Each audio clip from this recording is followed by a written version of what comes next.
Hi, and welcome to Best in Tesla. So, the car industry is being disrupted and the old guys are having trouble transitioning fast enough. As their EVs are not up to par, their utilization rate is below what is considered minimum to stay profitable. Now Volkswagen wants to cut wages by 10% for 120,000 employees and close plants, but the unions will not allow it, and 120,000 Volkswagen employees have gone on strike now, and we have a CEO of the legacy automaker stepping down immediately. And at the same time, we are seeing a price war in China, which has made the Chinese automakers struggle to pay their bills to their suppliers. Meanwhile, we are seeing Tesla looking extremely strong, both in China and elsewhere, set to dominate the future of the car market. So let's check it all out and let's dive right in.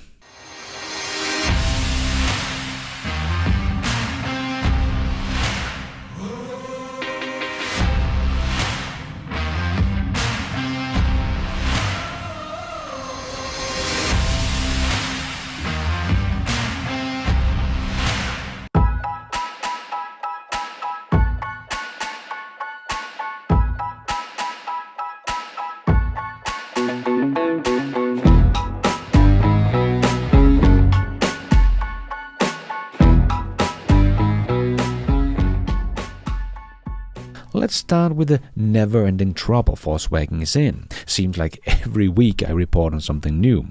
And now over 120,000 Volkswagen workers have been holding rolling 2-hour strikes for 9 plants across Germany in protest for planned paid cuts and factory closure that the company says are necessary to cope with the slowing European car market. The stoppage include the company's base plant at Wolfsburg, where the workers have been protesting against the cost-cutting drive by Volkswagen management, which includes the possibility of car makers' first plant closure in Germany.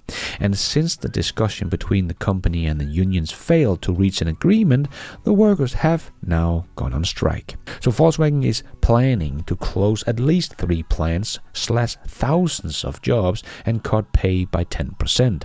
This we already knew, but the company blames rising wages and a lack of raw materials and slow transition to electric vehicles as why this is happening. But let's just check those claims. Rising wages. Yes, well, Tesla is just giving all their employees in the Berlin factory 4% raise and giving 500 temporary employees permanent employment. So Tesla is at least doing the exact opposite and is not really complaining about it.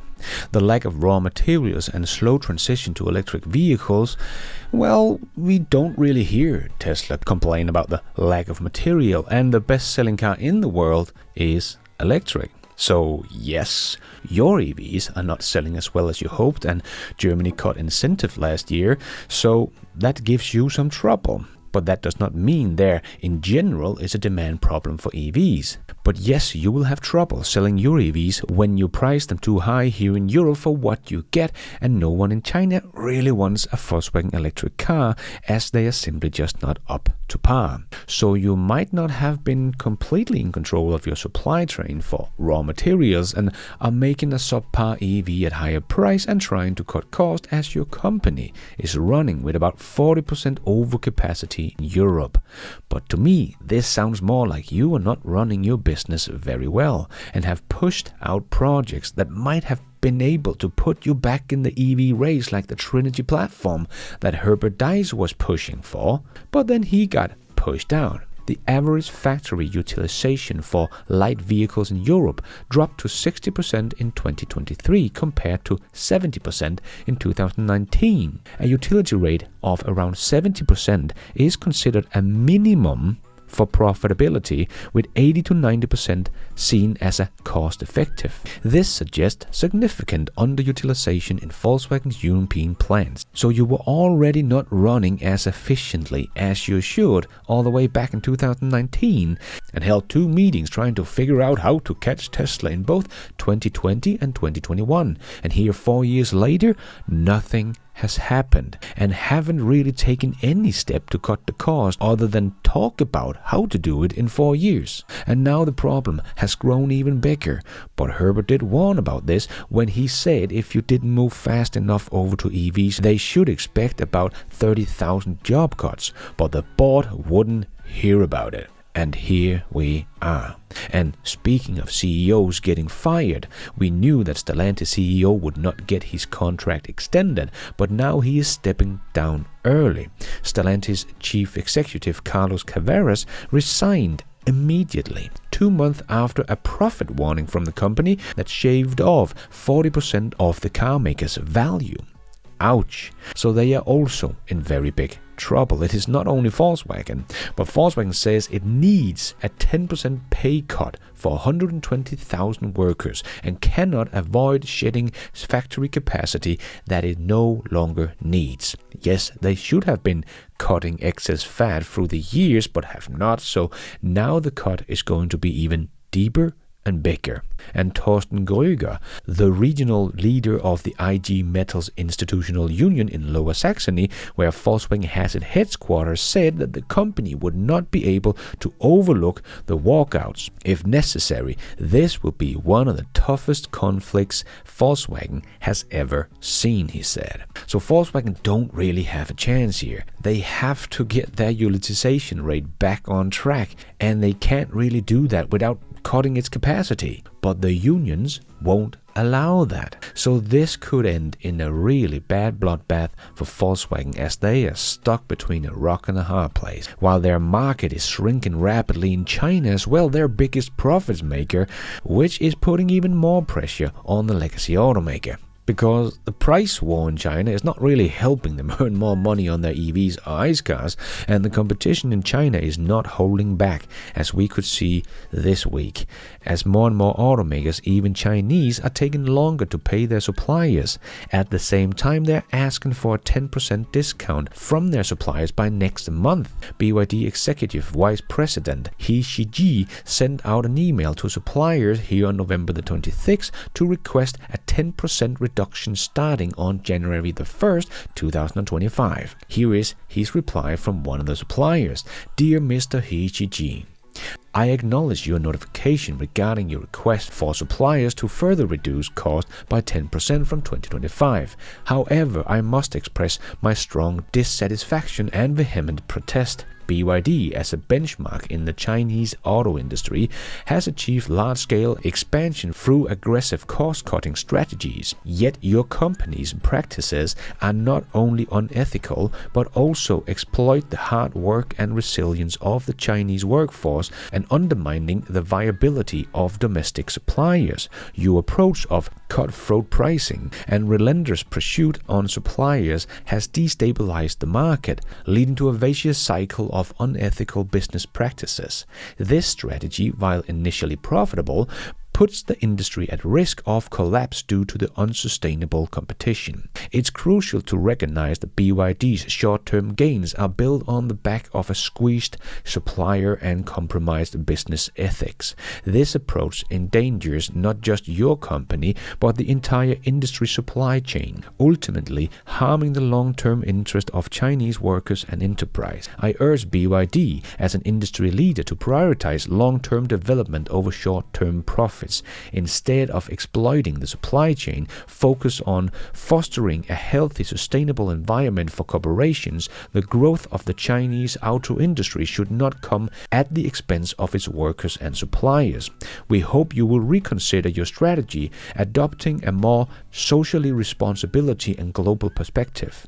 Failure to do so risks not only your company's future, but the integrity of the entire industry. Therefore, we cannot accept your price reduction request and will not participate in the practice that compromise business ethics and human dignity. So this is not looking too good. And because BYD is asking for another 10% discount for January 2025, they are probably preparing for another price war in 2025. But at the same time, we are seeing that automakers in China are taking longer and longer to pay their suppliers, as Ray for Tesla also shared. Days taken to pay suppliers in China. Tesla 101 days in 2023, but 112 days in 2022, so they have improved. But BYD is at 275 in 23 and 219 in 22.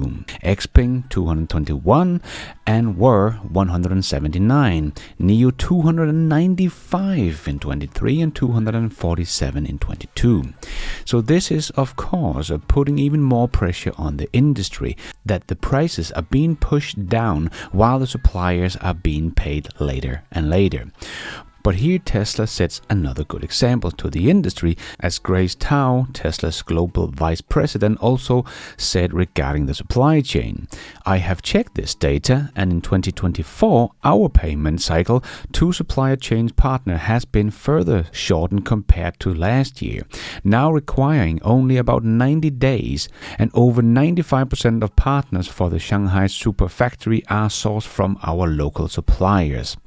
Tesla achievement in China and globally are closely tied to these partners, coexisting and thriving with our supplier partner, and through technological innovation to increase efficiency and reduce cost, the company can go further, the industry can flourish, and the consumers can continue to receive the best product. Yes, so far, even though a lot of competition has come, also in China, Tesla still sits on something like maybe 95% of all profits in the EV industry. Smells a little bit like Apple and the iPhone back in the days when they also sat on 100% of the profits of the smartphone industry, and today it has been lowered to something like 80% of the smartphone industry's profits, but still dominating the smartphone market. So yes, we are seeing Tesla losing market share in some places like the US, as they had like 90% EV market share at some point.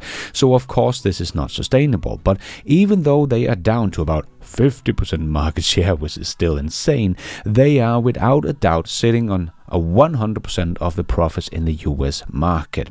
Probably also in Europe, and very close as well in China. So Tesla is still showing the rest of the industry how this is done, and done right.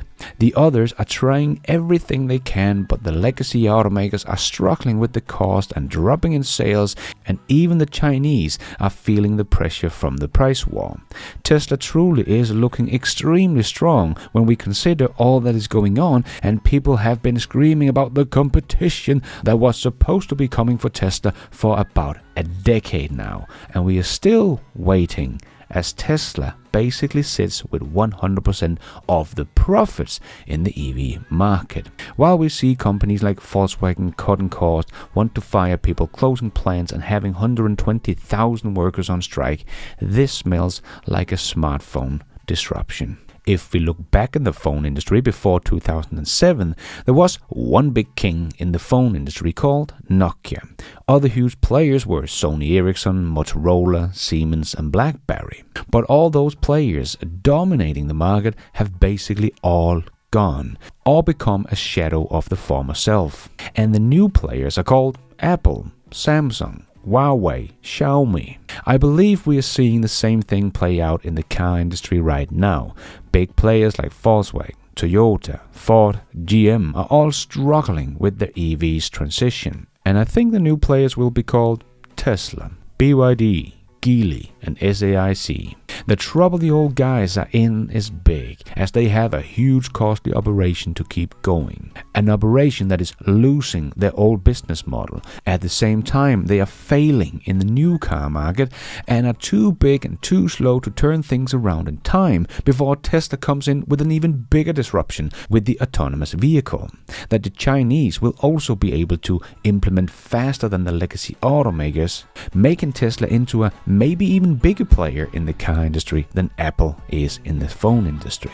And the Chinese will become the Samsung or the Google of the car industry.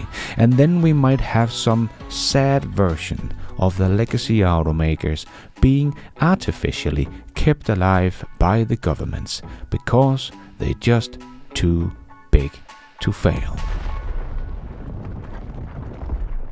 And thank you for watching. And until next time, take care out there and be nice.